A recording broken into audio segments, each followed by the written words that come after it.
शहरातील 27 मोठ्या नाल्यांची स्वच्छता 15 मे पर्यंत व्यवस्थितरित्या पूर्ण करावी.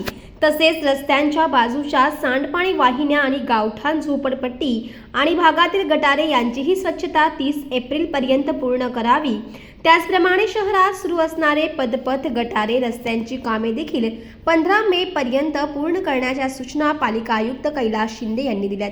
या पाहणी दौऱ्याविषयी माहिती देताना आयुक्त म्हणाले की पारसीखिल, बेलापूर ते दिघा विभागातील 28 मोठे मुख्य खाडीला जोडणारे नाले आणि शहरातील 11 होल्डिंग यांचे पावसाळ्याच्या अनुषंगाने पाहणी करण्यात आली.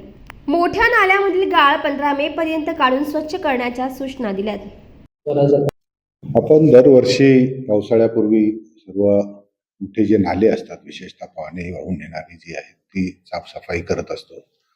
त्याच्याचबरोबर आपण लक्षात घेतलं पाहिजे की ह्या शहरामध्ये होल्डिंग पॉन्डची सुद्धा रचना करण्यात आलेली आहे. तिथे काही रेक्लेमेशन आपण केलेलं नव्हतं आणि 11 होल्डिंग पॉन्ड आपल्याकडे तयार झालेले आहे आणि मोठे 27 मोठे नाले आहेत जे आपल्या पारसी पासून आपल्याला बेलापूरची जी आपली टेकडी आहे तिथून ओरिजिनेट होतात आणि शेवट आपल्या खाडीला जाऊन मिळतात, दिघापासून ते बेलापूरपर्यंत. मी आज दिघापासून ह्या कामाची पाहणी सुरुवात केली. बहुतांश ठिकाणी आता सगळ्यांकडे सगळे नाले साफसफाईचे कामं सुरू झालेली आहेत. त्याला गती देण्याच्या सूचना सर्वांना देण्यात आलेल्या आहेत. दिघामधून झाल्यानंतर महापेपासून महापे आणि घनसोली आणि नंतर मग कोपरखैरणे या भागामध्ये जे मोठे मोठे नाले आहेत त्या नाल्यांची सुद्धा पाहणी करण्यात आली आणि तिथे सुद्धा तातडीने ह्या सर्व नाल्यांची साफसफाई ही 15 मे पर्यंत सगळ्यांना कंप्लीट करण्याच्या सूचना दिलेल्या आहेत.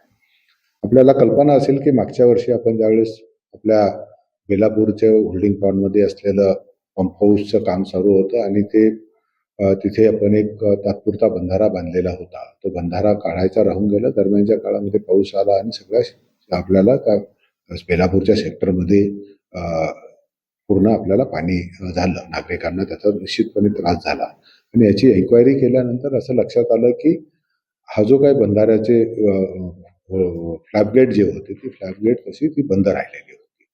त्याच्याबाबत आपण संबंधितांवर जबाबदारी तर निश्चित करतोय, परंतु अशी घटना पुन्हा घडू नये म्हणून आता वाशी होल्डिंग पॉन्डमध्ये सुद्धा ते काम सुरू आहे. तिथली सर्व व्यवस्था, तिथला जो तात्पुरते बंधारे हे काढण्याच्या सूचना दिल्या. 25 एप्रिल पर्यंत ते काम करून तिथलं पूर्ण तो काढतील. त्याच्याशिवाय आपण अतिरिक्त पंप हाऊस, तिथं 1300 HP पंप आहे, तिथं आणखीन आपण 500 HP पंप आपण तिथे ठेवायला सांगितले. जो 1700 HP पंप आपण तिथे ठेवायला सांगितलेले आहेत. एकूणच ज्या ज्या ठिकाणी पाणी साचतो त्या ठिकाणच्या बाबत सर्वांनी तत्पर राहण्याच्या सूचना दिल्या.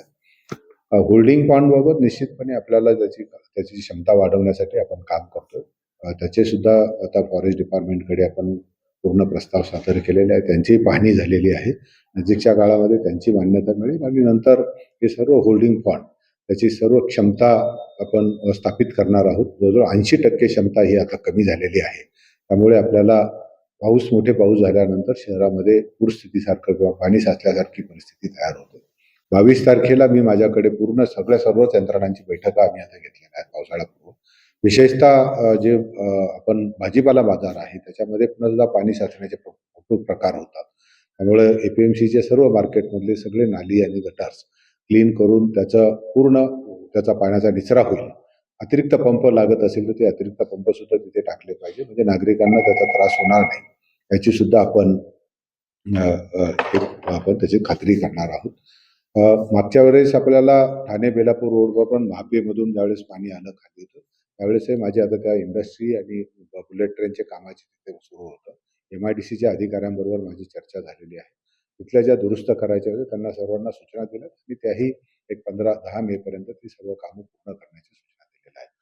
त्यामुळे आता ही पहिली आज व्हिजिट होती. मी अजून पुढच्या आठवड्यात पुन्हा फील्डवर जाणार आहे. बाकीचा जो तुर्भे, वाशी, सानपाडा, बेलापूर ह्या भागामधले सर्व आम्ही पाहणी करणार आहोत आणि याच्यानंतर कंटिन्युअस ही जी 15 मे पर्यंत सर्व कामं पूर्ण करेपर्यंत फील्डवर सर्वच अधिकाऱ्यांना राहण्याच्या सूचना दिल्या.